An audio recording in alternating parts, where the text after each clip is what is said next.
হ্যাঁ ঠিক আছে।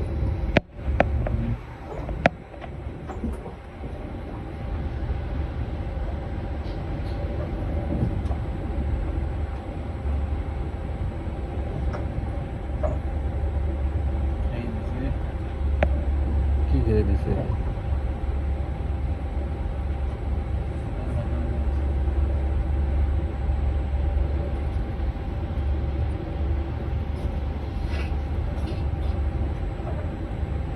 কাম করা যায়, কাজ চালু করতে হবে। এসব শহরে করলে কাম করা হবে না। একটা মানুষের মাসে 2 থেকে 4,000 টাকা কামান যায় সব বুঝে। কেমনে? ওই যে সব শহরে করলে এইসব জায়গায় করলে কামের অভাব। এটা তো শহর না, এই তো যে গ্রাম অঞ্চলে কোনো কামের অভাব নেই। এটা কিন্তু ক্যাম্প নাই। হ্যাঁ এই তো কই যাবে, কেমন আছে এমন জায়গা আছে মোটামুটি। তোমার কাজের অভাব নাই, তুমি বাইরে বাইরে